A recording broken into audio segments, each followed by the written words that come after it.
So, as toy collectors, reality is starting to creep in.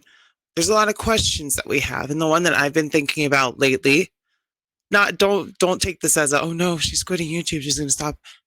No, that's not what this is. Um why do we do this? Why do we collect toys? Why do we collect action figures? Why do we work? Um obviously pay the bills, pay the food, and then spend the extra money that we have for enjoyment on little plastic people. And it's a good question. It's a fair question. It's a question, like I said, I've been asking myself a lot lately.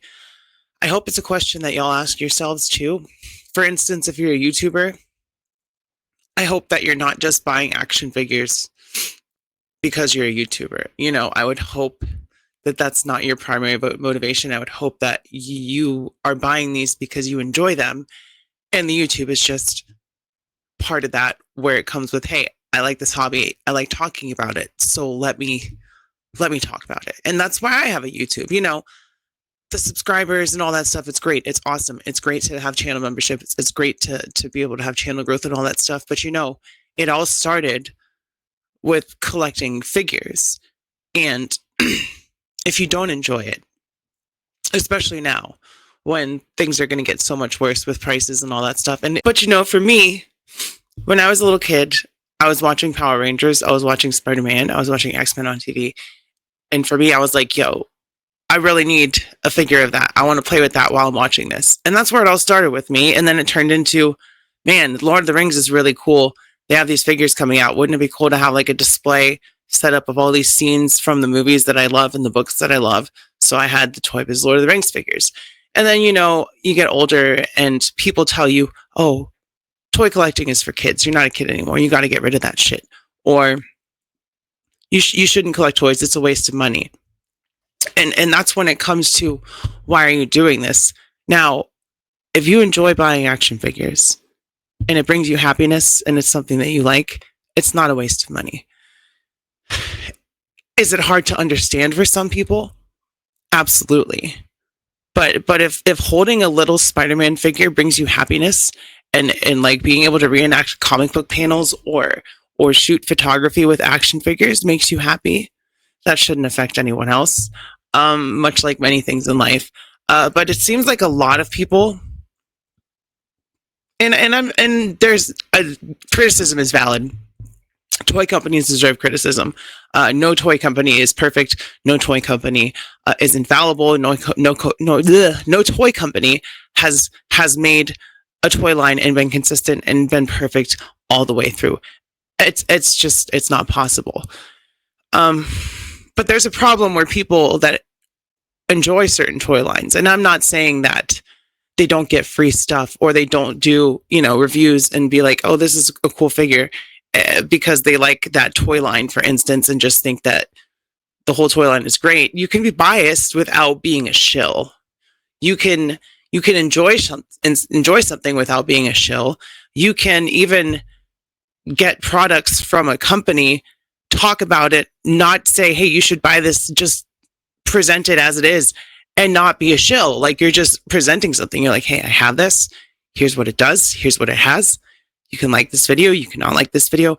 And people get called shills for that shit. And it's like, if someone has a YouTube channel and they enjoy, and this is turning into a different direction and I will course correct, but it's part of this. It's like, if someone has a YouTube channel and they like reviewing action figures and it genuinely is fun for them, then why is that a problem? And that leads me to, like, yes, toy collecting can be a problem. It can be a replacement for something that you're missing in your life. A lot of people fill that gap with alcohol, drugs, whatever. But isn't it a little bit better to be filling that gap with something plastic that isn't going to kill you, and maybe you won't be able to get some fast food for a week or so because you got a toy for now? But I just think that why so the question I want to come back to is, why do we collect toys? Why do you collect toys? What is it that brings you to this community? Not so much my community, but yes, my community, but other toy communities in general. where you'll go on a live stream and watch people talk about toys for an hour and a half, 2 hours. What is the thing that we all have in common there that makes us enjoy toys? And I genuinely want to know. I want to know if it's I don't know. I don't know. Like I said, for me, it started out with, I like seeing stuff on screen and I like having it in my hand. It seems really cool. And then you can reenact it in your brain or in photography and other stuff like that. That's really cool for me. And my girlfriend encouraged me to make my YouTube channel. So I would have never done it. I would have just collected my toys and collected my toys and collected my toys and had this mass collection and done nothing with it. And some people do that. And that's totally fine. Because if you're looking at those toys and being like, damn, that's really cool. It's really cool to you. And that's your thing and you enjoy it. So I just want to know what it is that we all have in common that leads us to buying toys. Because we're, for the most part, we're grown adults. A lot of us, maybe, I know there's a lot of us that are making up for stuff we didn't get as children that we really wanted. And that's a big part of it. Or we're just reliving that nostalgia factor. That's a big part of it. But nostalgia only goes so far. Reliving childhood only goes so far when you have 1,000+ figures. Is there a certain point where it does stop being enjoyable for you, where it does seem like it's too much, where you do need to thin it out? I think I'm getting there. I think I'm getting to the point where I need to start getting rid of some shit. Not because I don't like it, not because I don't want it, but because I don't need it. Because the stuff that I'm looking at isn't giving me that feeling of, man, I want to hold that. I want the representation of that, because there's a lot more important things right now. Like I said, this isn't oh no, she's quitting YouTube, she's going to stop reviewing figures. No, I'm not. That's not the case. That's never going to be the case as far as I can control. But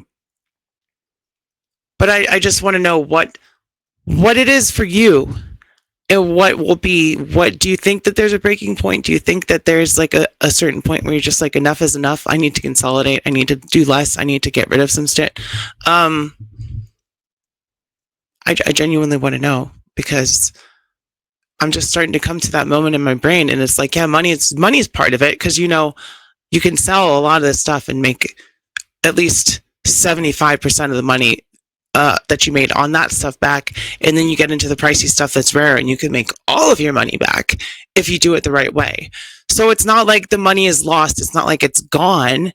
It's just a matter of being patient and reselling it, and maybe refocusing what you want to do with your collection, or refocusing your collection in a cheaper way onto something different, like comic books, or which can also be expensive. With everything, it's a slippery slope.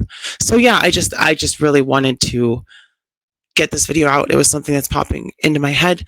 So yeah, like, subscribe, comment, check out the giveaways, become a channel member, do all that stuff. Keep your head up, stay brave. I love you. I will see you next time. Be kind to your local LGBTQ community, and bye-bye. Also, go check out, sorry, I just found her channel. I was just watching her live stream. Dork Witchery. I linked her on my YouTube posts and Instagram. So check out Dork Witchery. And I will see you next time. Bye-bye.